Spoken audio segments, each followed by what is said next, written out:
Welcome back, or welcome if this is your first time. My name is Gina and this is the Library Mouse. So today I thought that I would catch up on doing some of the tag videos that have fallen by the wayside.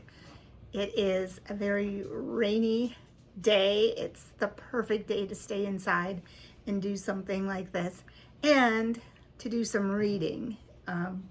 Currently I am reading Meg Mitchell-Moore's The Islanders and thoroughly enjoying this book. But not to get sidetracked, which I am known to do, let's move on. So today I'm doing the Booktuber Name Tag.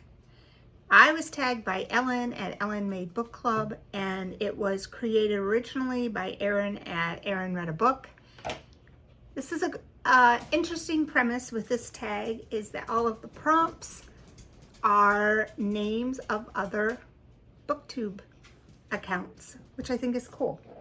So the very first question is books that I'm not reading, TBR forever.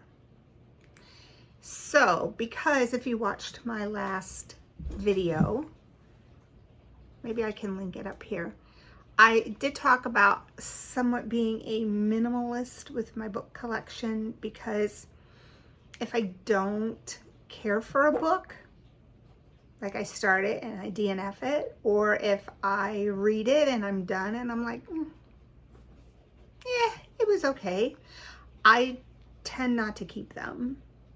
I move them along. And I mean, why should a book sit on my shelf? For the sake of collecting it. I have no intention of reading it or rereading it. Maybe I can pass it on to somebody who would enjoy it more than me. Something in my eye. But anyway, I do have a book that right now I'm thinking it might be a TBR forever. And I kept it because with all the hype that surrounded it, I really thought, well, maybe I'm not reading it at the right time.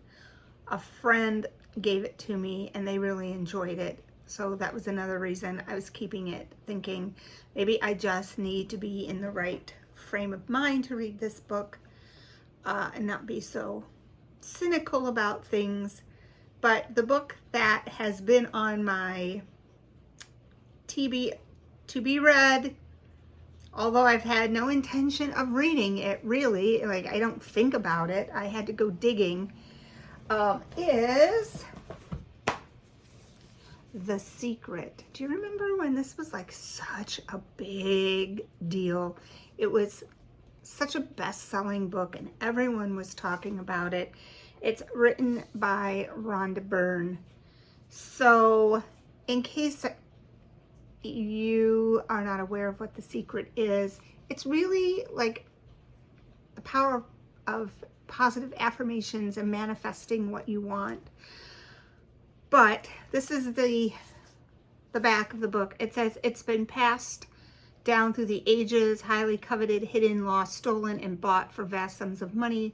The centuries-old secret has been understood by some of the most prominent people in history: Plato, Galileo, Beethoven, Edison, Carnegie, and Einstein, along with other inventors. Now the secret is being revealed to the world. As you learn the secret, you'll come to know how you can have, be, or do anything you want. You will come to know who you really are. You will come to know the true magnificence that awaits you in life. Somebody who's read this book, talk me into reading it. As I'm looking through it, I think some of the quotes make sense to me, like the law of attraction. I'm trying to think, like they talk about the creative process, how to use the secret summaries. Your job is you. Unless you fill yourself up first, you have nothing to give anybody. I mean, the quotes are good. I had a hard time with the premise of it, I guess. I kept reading and going, oh, okay. I probably just need a different mindset. I need to open myself up to the law of attraction, but I don't know. If you loved it, tell me what I need to know to really delve into this book. This is my TBR forever. The second one is a novel idea. This is a book with an interesting premise or plot. So I pulled out this book. I really enjoyed this book when I read it. It is called The Pleasures of Men by Kate Williams. So this book is historical fiction. It takes place in the Victorian era in London, July of 1840. So London had many desperate, destitute people on the street. And the main character is an orphan named Catherine, who she stays locked away in her uncle's house because it's just not very safe where she's living. Certain rooms are forbidden in that house. It's a very strange house. It's very creepy. She does not feel really comfortable there. And she's 19 years old, and there's a series of crimes going on in the city against young women, and it involves a serial killer. And the details are published about the deaths of these girls and the strange things that the serial killer does, like does their hair and then puts it in their mouths. So she finds this strangely intriguing, and so she starts to write stories about each of the victims. And then she starts writing a story about the serial killer, and he has been nicknamed the Man of Crows. She realizes she has involved herself in a web of betrayal, deceit, and terror that threatens her and all of those around her. This was a really hard to put down book. And I thought the idea of her writing about each of the murder victims was an interesting premise. So yeah, I definitely recommend this book, The Pleasures of Men by Kate Williams. The middle of the book March. So the middle of the book March is your favorite book that you read in March.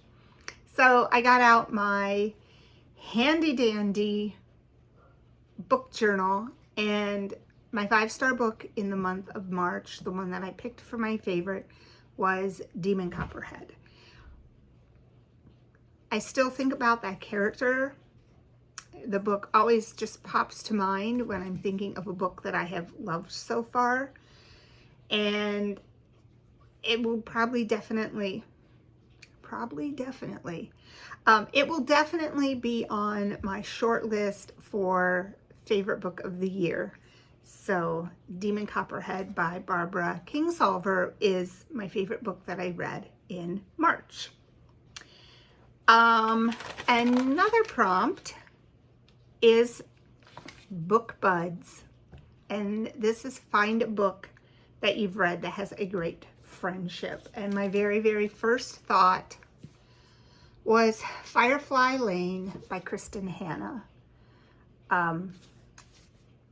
I really enjoyed this book. I loved the series, but I just really loved the book more. So if you're not familiar with Firefly Lane, it follows the friendship of two girls, Kate Malarkey and her best friend, Tully Hart. So, you know, Tully is beautiful and popular and seems to have it all. And Kate is kind of, you know, a little nerdy, coming into her own. And they become best friends. And they make a pact to stay best friends forever. And the book follows them throughout their lives. and how they change and grow as they become women. Such a good book that examines female friendships, and yeah, I loved it. Excellent book. Okay, the next prompt is Revenant Reads, and it is a book where someone returns from the dead. So as an adult, I can't even think of a book that I've read that's like that. Totally not the kind of genre that I read. However, I did read quite a few middle grade books where someone returns from the dead. Kids in my class used to love books like that. And one of the ones, the first one that popped into my head, that if you love middle grade books, or if you have a middle grader, it is the book Wait Till Helen Comes. It is by Mary Downing Hawn, who is one of my favorite children's writers. So it was written in 1986, so it's an oldie, but that's when I was teaching. And it tells the story, it's a ghost story, and it tells the story of this girl named Molly. She's 12, and she goes with her brother, her mother, her new stepfather, and stepsister, and they move into this refurbished old church out in the country in Maryland. And the younger stepsister, who's known to be kind of bratty, strikes up a friendship with this ghost. And it is the ghost of a 7-year-old girl who died in a mysterious fire there 100 years ago. And it really, really is an excellent ghost story. I enjoyed it a lot reading it as an adult, and my class enjoyed it reading it or listening to me read it as as students. So yes, Wait Till Helen Comes by Mary Downing Hawn. Okay, the next book prompt is Book Time with Elvis. And this is a book about time travel, or a character named Elvis. So I chose time travel. And the book that I picked is Una Out of Order. So Una Out of Order is not a book that I would typically read because it deals with time travel. And I can't say that I loved the book. Some people really, really love it. I was bothered by some inconsistencies of it. Basically, it is the story of Una, who on New Year's Eve, right before she turns 19, something happens, and when she wakes up, she is 51. So she has leaped ahead in her life to her 51st year. She does not know where she's at. She doesn't know who the people are around her. She doesn't know what's going on. She cannot ever remember living this life, although things are going on around her, like she's just kind of popped in. Like nobody is surprised. She's just dropped in on her life at this age. And every year at midnight, she leaps to another age, but she only has knowledge of that age if she's lived it before, like if she's been there before. And I guess I found the inconsistencies of that because she changes physically, but mentally she's still the age she was. And she's trying to figure out, okay, what did I do when I was 50? Like, how was that affected by now that I'm 30? What do I remember from the time I was 50 that will help me be 30? So she doesn't remember what husband she's had. She doesn't remember where she's lived. And it's a very strange life. and she just keeps bouncing around out of order for her entire life. And she doesn't ever know where she's going to end up, or even if she's going to get to go back to that age again. It was a very different book, not my favorite, but somebody out there might like it. So that was Una Out of Order, and let me find the author. It is written by Margarita Montemor. Another book that I have loved that never gets talked about. So this prompt is called Obscure Book Adventures, a book that you love that never gets talked about. Well, I was just in a Zoom meeting where everyone had to bring a book that they loved, that they would recommend to other people that maybe someone else hasn't heard about. And so this book is A Year of Pleasures by Elizabeth Berg. It's an extremely sweet book, and if you've been on my channel at all, you know what a fan I am of Elizabeth Berg. So A Year of Pleasures follows this middle-aged woman named Betty whose husband has passed away. She decides to change her life. She decides to sell her home and move to a small town where she doesn't know anybody and fix up this old house and focus for a year on all of the small, mundane things that give her pleasure instead of rushing through life. So she stops, and she stops to smell the roses. She stops. She pays attention to food and smells and making friends and flowers and nature and just being cozy, and just she really focuses on being aware of those pleasures, and in doing so makes a whole new life for herself and meets new friends. And it's just a sweet, positive, lovely book. So if you would love just a cozy read, A Year of Pleasures by Elizabeth Berg is a book that I would recommend. And it looks like, okay, a couple more left. One is Savage Reads, a book with a monster or a beast. So once again, not generally my genre, but I love The Hunger Games.